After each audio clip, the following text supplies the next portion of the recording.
할렐루야. 9월 첫 주일 비대면 영상 예배를 올려드리도록 하겠습니다. 오늘 우리에게 주시는 하나님의 말씀은 에스겔 47장 1절에서 12절의 말씀이 됩니다. 이제 봉독합니다. 그가 나를 데리고 성전 문에 이르시니 성전의 앞면이 동쪽을 향하였는데 그 문지방 밑에서 물이 나와 동쪽으로 흐르다가 성전 오른쪽 제단 남쪽으로 흘러내리더라. 그가 또 나를 데리고 북문으로 나아가서 바깥길로 꺾여 동쪽을 향한 바깥문에 이르시기로 본즉 물이 그 오른쪽에서 스며 나오더라. 그 사람이 손에 줄을 잡고 동쪽으로 나아가며 천척을 측량한 후에 내게 그 물을 건너게 하시니 물이 발목에 오르더니 다시 천척을 측량하고 내게 물을 건너게 하시니 물이 무릎에 오르고 다시 천척을 측량하고 내게 물을 건너게 하시니 물이 허리에 오르고 다시 천척을 측량하시니 물이 내가 건너지 못할 강이 된지라. 그 물이 가득하여 헤엄칠 만한 물이요 사람이 능히 건너지 못할 강이더라. 그가 내게 이르시되 인자야 내가 이것을 보았느냐 하시고 나를 인도하여 강가로 돌아가게 하시기로 내가 돌아가니 강 좌우편에 나무가 심히 많더라. 그가 내게 이르시되 이 물이 동쪽으로 향하여 흘러 아랍으로 내려가서 바다에 이르리니 이 흘러내리는 물로 그 바다의 물이 되살아나리라. 이 강물이 이르는 곳마다 번성하는 모든 생물이 살고 또 고기가 심히 많으리니 이 물이 흘러 들어가므로 바닷물이 되살아나겠고 이 강이 이르는 각처에 모든 것이 살 것이며 또 이 강가에 어부가 설 것이니 엔게디에서부터 에네글라임까지 그물 치는 곳이 될 것이라. 그 고기가 각기 종류를 따라 큰 바다의 고기같이 심히 많으려니와 그 진펄과 갯벌은 되살아나지 못하고 소금 땅이 될 것이며 강 좌우가에는 각종 먹을 과실나무가 자라서 그 잎이 시들지 아니하며 열매가 끊이지 아니하고 달마다 새 열매를 맺으리니 그 물이 성소를 통하여 나옴이라. 그 열매를 먹으면 만하고 그 잎사귀는 약재로가 되리라. 아멘. 은혜 받았습니다. 또는 하나님의 은혜입니다. 이와 같은 말들을 사용하게 되어지는데 그 은혜라고 하는 것은 어떤 것입니까? 예로 이렇게 생각해 볼 수 있습니다. 아주 무더운 여름날 넓디 넓은 정원에 멋진 수영장이 있는 곳에서 수영을 시원스럽게 하고 있는 사람이 있는 반면에 또 어떤 사람은 그 수영하는 모습을 보면서 부러워하게 되어지는 이와 같은 사람. 나도 저기에서 좀 수영을 해봤으면 좋겠다. 나는 또 저런 집에 살고 싶다. 이렇게 꿈꾸고 있는 자가 있는가 하면은 또 어떤 사람은 그 수영을 꿈도 꾸지 못하고 그저 떼학볕에서 구슬땀을 흘리면서 일을 해야지만은 하는 이와 같은 사람이 있는 것과 같은 풍경이라고 하는 것입니다. 여러분의 은혜, 그 위치는 어디입니까? 이와 같은 이야기가 오늘 본문에 소개되어지고 있다고 하는 것입니다. 예레미야가 눈물의 선지자였다면 아모스는 정의의 선지자입니다. 또 오늘 본문에 에스겔은 소망의 선지자로 불려지고 있다는 것입니다. 지금으로부터 2600년 전 바벨론의 느부갓네살 왕이 예루살렘을 침략해 10,000명의 젊은이들을 포로로 끌고 가게 되어졌습니다. 그 포로 가운데는 25의 젊은 에스겔이 함께 있었다고 하는 것입니다. 그러던 중에 비극적인 일들이 벌어졌습니다. 바벨론 군대가 또다시 예루살렘을 침공해서 성읍을 초토화하게 되어지고 당시 왕이었던 시드기야를 잡아서 그의 두 눈을 뽑아내고 그리고는 손발을 묶고 발에 매달아서 끌고 다니다가 그만 죽임을 맞게 되어졌다는 것입니다. 바벨론 포로들에게 이제 왕도 조국도 또 돌아갈 땅도 없는 그와 같은 현실이 되어졌습니다. 그래야 그 백성들은 울고 또 울 수밖에 없는 그러한 상황이었습니다. 이때 본문의 저자인 에스겔에게는 설상가상으로 아내가 떠나게 되어지는 그와 같은 또 아픔이 있었다는 것입니다. 젊은 나이에 아내를 잃게 되어진 그 슬픔 얼마나 어렵고 힘들었겠습니까? 누군가에게 위로를 받아야지만 할 그와 같은 처지에 놓여 있었다는 것입니다. 그럼에도 불구하고 상처받은 치유자 에스겔은 소망을 선포한다는 것입니다. 정말 자기가 당하고 있는 그 말할 수 없는 어려움이 저에게 처해져 있었지만은 그 가운데 하나님의 말씀을 받은 이 에스겔은 소망만을 선포하는 선지자가 되어진다는 것입니다. 그러자 이스라엘 백성들 또 포로들은 위로를 받게 되어지고 소망을 갖게 되는 것, 그것이 오늘 본문에 보여지고 있는 말씀이요 또한 그가 보게 되어진 환상의 말씀이라는 것입니다. 하루는 에스겔이 하나님의 사자에게 이끌려 성전에 들어가게 되어졌습니다. 그런데 환상 가운데 성전에서 물이 펑펑 쏟아져 나오기 시작하였습니다. 그 물은 성전 가운데서도 성전 문지방 밑에서부터 나왔다는 것입니다. 1절 말씀해 보십시다. 거기 보니까 그렇게 기록합니다. 그가 나를 데리고 전문에 이르시니 전에 전면이 동을 향하였는데 그 문지방 밑에서 물이 나와서 동으로 흐르다가 전 우편 제단 남편으로 흘러내리더라. 아멘. 성전에 물이 그득히 보이며 한번 걸어보라 이와 같이 말씀하셔서 걸었더니 발목에 찼더라는 것입니다. 조금 있다 다시 한번 또 걸어보라고 하셔서 그가 걸었더니 이제는 무릎에 차였습니다. 다시 물은 점점 차올라서 급기야 물은 성전에 가득하게 되어지고 헤엄쳐야지 않고서는 능히 건널 수 없는 강물과 같은 것이 되어졌더라. 이렇게 5절에 보면 말씀하고 있습니다. 자, 그 다음 성전을 한 바퀴 휘감아 돈 이 물은 사막을 향하여 밀려 나가게 되어지고 그리고는 사해 바다에 이르자 그 죽었던 사해 바다가 살아나서 고기들이 뛰놀고 헐떡거리게 되어지는 이와 같은 환상이었습니다.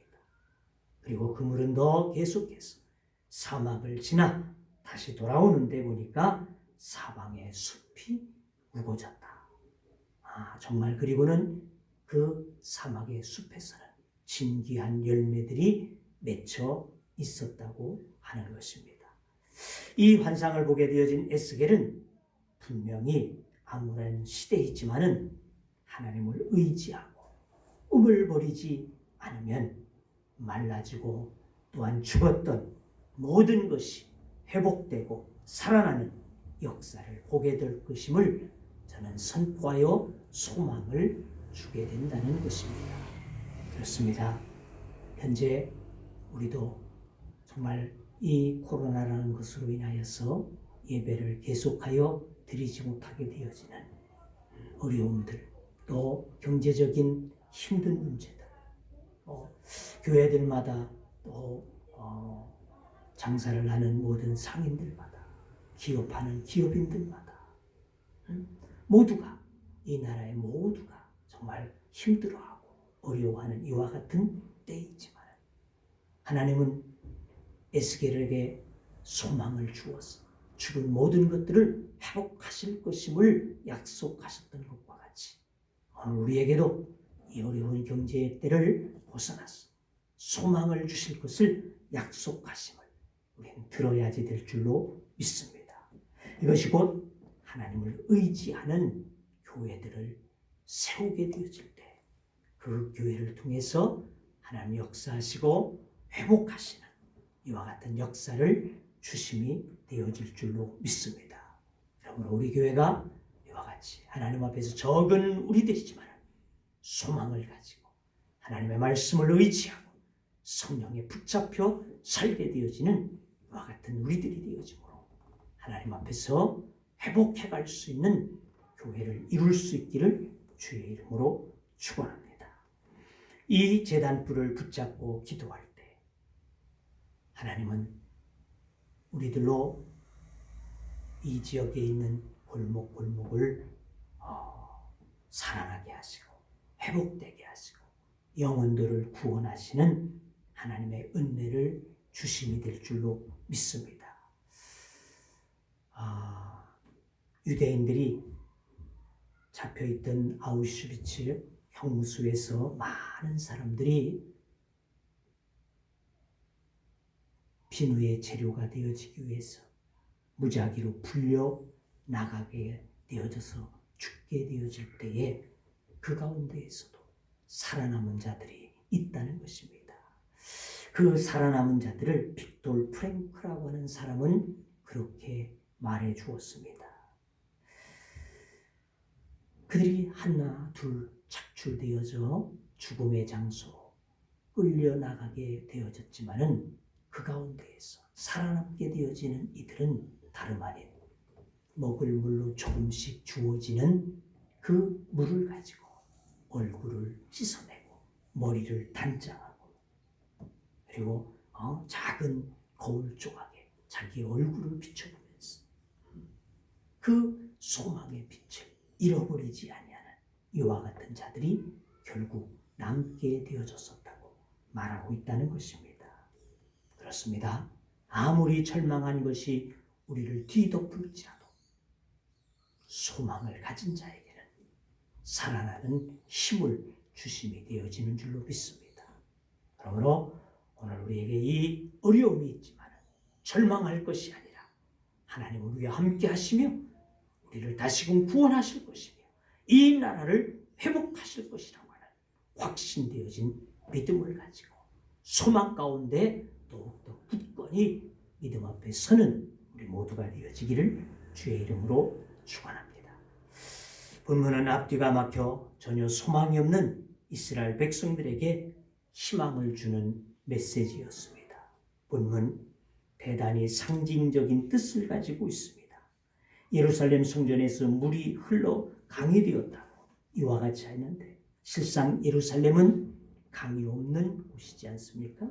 더구나 성전에서 생수의 강이 흘러 그 물이 사막을 통과하고 사해바다까지 이르러 마침내 죽은 사해바다를 살려내고 하나님의 상징적인 이와 같은 역사로 말미암아 사막이 숲으로 변하게 되어지는 이와 같은 큰 역사가 있게 되어짐을 보여주고 있는데 인간에게 있어서 물은 삶의 활력일 뿐만 아니라 생명이라는 것을 우리는 너무나 잘 알고 있습니다. 우리 사람의 몸은 물로 형성되어져 있다는 것을 알 수 있지 않습니까?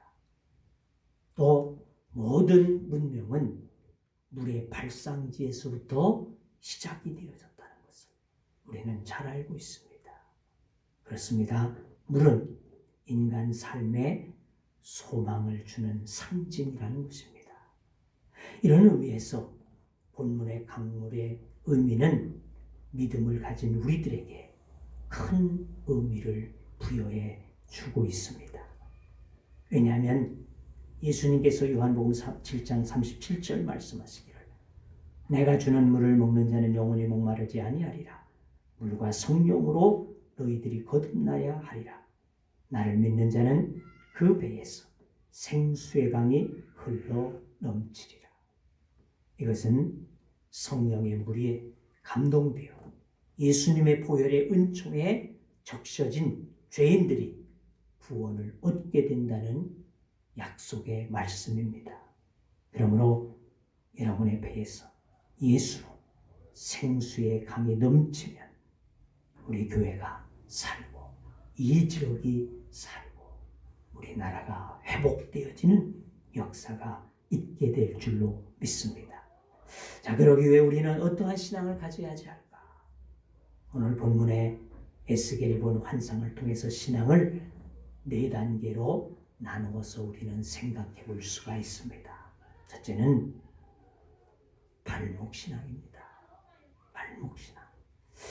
그 사람의 손에 줄을 잡고 동으로 나가며 1천척을 청량한 후에 나로 그 물을 건너게 하시니 물이 발목에 오르니 3절 말씀에 그렇게 기록하고 있습니다. 발목에 물을 잠근다고 하는 것은 신앙의 초보 상태입니다. 발목에만 물이 차 있으니 아직 체험도 없고 감격도 모자라고 그냥 주일이 되면 습관적으로 교회에 나와서 예배를 드리는 정도의 신앙을 말한다고 할 수 있을 것입니다. 봉사도 교회의 일에도 전혀 관심이 없고 그저 주일에나 나오고 일이 있으면 일 보러 가야지 되고 너무 피곤하면 쉬기도 해야지 되고 그저 내 편한 대로 주일에 아무 일이 없으면 그저 주일을 지키게 되어지는 이와 같은 신앙, 이것이 바로 발목의 신앙일 것입니다. 두 번째는 무릎의 신앙입니다.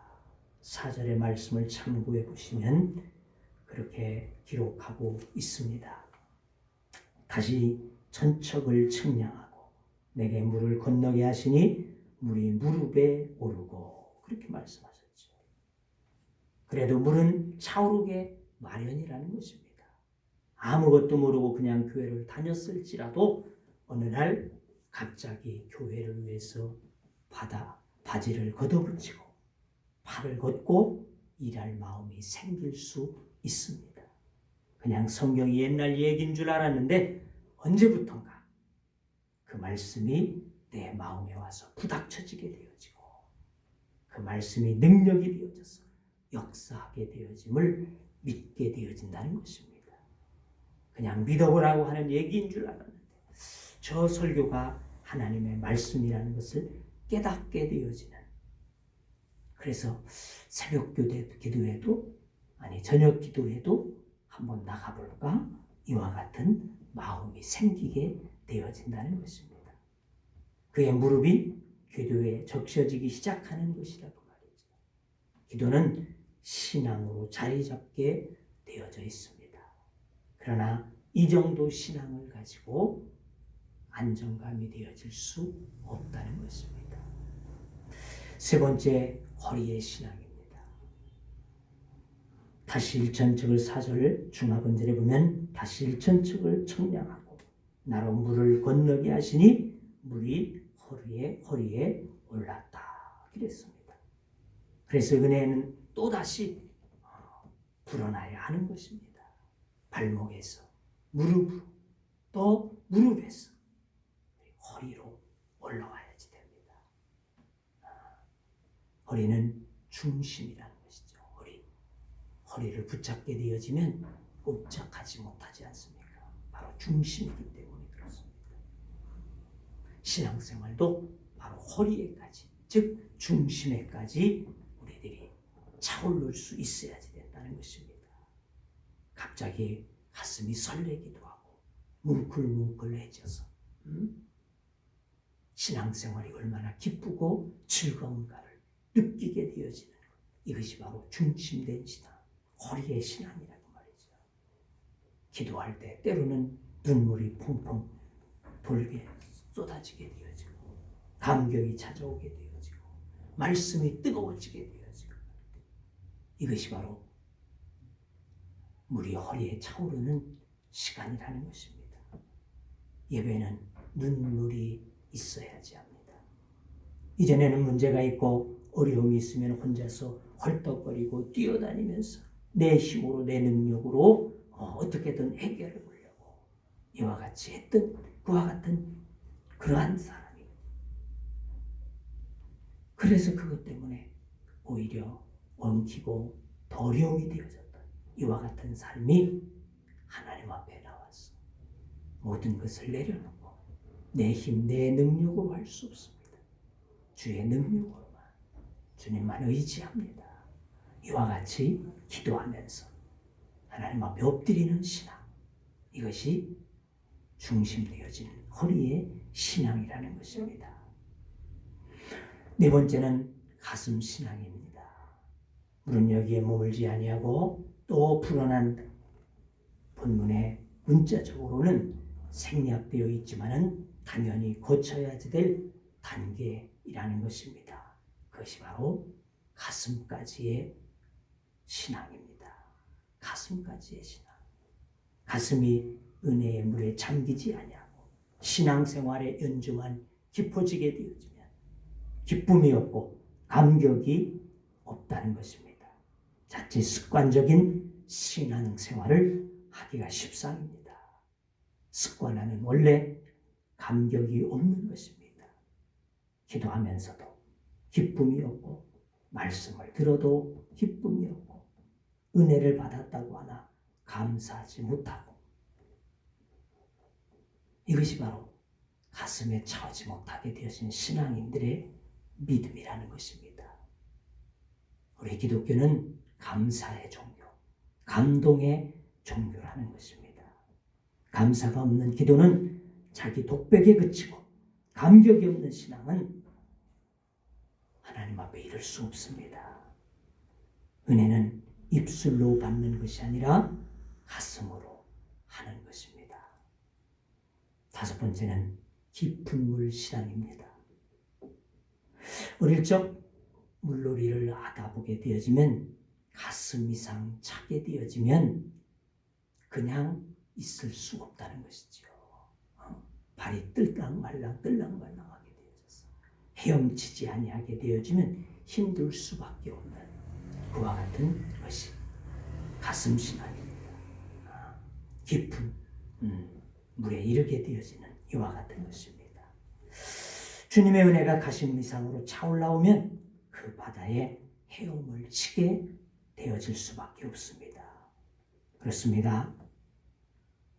내가 온 것은 양으로 생명을 얻게 하고 더 풍성히 얻게 하려 함이라. 요한복음 10장 10절은 그렇게 말씀하고 있습니다. 주님께서는 우리가 영생을 얻을 뿐 아니라 우리가 이 풍성한 강 속에 잠기어서 주님과 동으로 교제하도록 놀라운 삶을 살아갈 수 있도록 준비하셨음에도 우리들은 그것을 깨닫지 못하고 주님의 은혜의 바다에서 헤엄치지 못하게 되어지고 그저 발목에 잠기거나 무릎에 잠기게 되어진 이와 같은 신앙에 머물러 있게 마련이라는 것입니다. 그러나 하나님의 역사하시는 교회는 발목이나 무릎에 신앙을 가지고 있는 것이 아니라 허리에 잡히고 가슴에 잡혀서 마침내 헤엄치지 아니하고는 견딜 수 없는 하나님의 은혜의 바다에 둥둥 뜨게 되어지는 이와 같은 신앙이 되어질 때 하나님은 우리를 통해서 역사하게 되어지는 줄로 믿습니다. 요즘 비 닮은 예배로 무릎의 신앙이었던 우리의 신앙이 발목의 신앙으로 내려앉게 되어지고 허리 신앙이었던 분들도 무릎의 신앙으로 내려갈 수밖에 없는 이와 같은 시국에 우리는 처해져 있습니다. 하지만 우리는 이때에 믿음 안에서 정신을 차려야지 할 것입니다. 소망 되신 주님께서는 이스라엘 백성들에게 성전으로부터 생명의 물이 흘러서 불어나게 되어지고 넘쳐나게 되어졌어. 사회바다와 또한 사막에까지 이르렀어. 죽은 생명들이 살아나게 되어지고 숲을 이루게 되어지고 열매가 맺히게 되어지는 이와 같은 환상을 보여주며 희망을 보여주셨듯이 이 어려움 때에 하나님께서 우리에게 주시는 소망의 메시지를 들을 수 있어야지 될 줄로 믿습니다. 그래서 우리의 신앙이 발목의 신앙이 아니요 무릎의 신앙이 아니라 하나님 앞에서 정말 허리에 잡히고 가슴에 잡히게 되어지는 생명력 있는 이와 같은 교회가 되어지도록 이 제단을 위해서 우리가 더 믿음 안에서 기도하고 이 제단 속에서 이와 같이 생수의 강이 흘러 넘쳐나갈 수 있기를 위해서 기도해야지 될 줄로 믿습니다. 그래서 이 생수의 강이 이 제단에서부터 흘러 우리를 적시어서 오히려 연약해진 믿음이 아니라 더 차오르는 믿음이 되어야지 되고 더 하나님 앞에서 우리가 믿음으로써 모든 사람들에게 구원의 빛을 비추어 줄 수 있는 이와 같은 교회가 되어야지 될 줄로 믿습니다. 그래서 교회가 성장하고 죽었던 영혼들이 우리를 통해서 살아나 움직이고 그래서 교회 속에서 역사하시는 하나님의 역사를 볼 수 있는 그러한 하나님을 우리는 이 제단을 통해서 이루어내야지 될 줄로 믿습니다. 사랑하는 성도 여러분, 여러분의 마음에 성령의 강물이 차오르기를 주의 이름으로 축원합니다.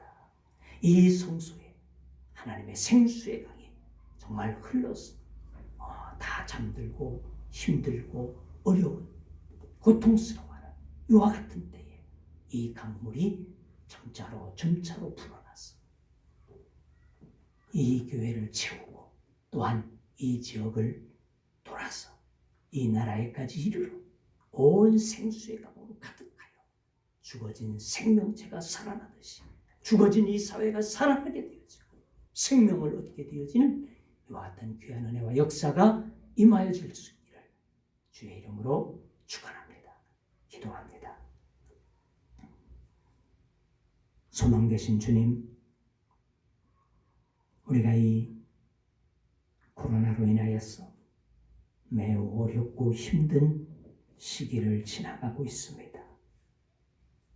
오늘도 우리가 주님 앞에 나와서 예배해야 하지만 예배하지 못하고 가정에서 이 영상을 통하여 하나님의 말씀을 듣고 신앙을 영위하게 가는 가운데 있습니다. 에스겔의 때에도 그가 포로가 되어졌고 하나님의 전인 회파되어져서 또 왕은 죽게 되어지고 정말 소망이 없고 어려움이 처해져 있었던 그들에게 하나님의 에스겔을 통해서 이 환상을 보여주시고 저들에게 소망을 비추어 주신 것과 같이 하나님 우리의 당하고 있는 이 어려움의 때에도 하나님 오셔서 역사하여 주시기를 원합니다. 이 제단에서 생수의 강이 흘러 넘쳐날 수 있도록 우리의 적은 무리지만 우리 신앙에 가지고 있는 평안의 성도들의 신앙이 성령의 충만함으로 날마다 차올라질 수 있게 하여 주시옵시사. 이 제단 속에 생수의 강이 흘러나오기를 원합니다. 그래야 발목도 차고 무릎도 차고 허리에도 차고 가슴에도 차서 수영할 수밖에 없는 그와 같은 지경에 이르러 이 물이 이 제단을 차고 넘쳐나가 이 지역을 살리고 또한 이 나라를 살리는 하나님의 거룩한 역사를 이룰 수 있는 교회가 되어지도록 하나님 우리에게 힘을 도와여 주시옵시고 하나님 우리에게 에스겔을 통해서 주셨던 소망의 말씀이 우리의 소망이 되어져서 그러한 하나님 앞에 붙잡힌 성령의 사람들 회복하는 사람들 되어질 수 있도록 은총을 더하여 주시옵소서. 예수님의 이름으로 기도하옵나이다. 아멘.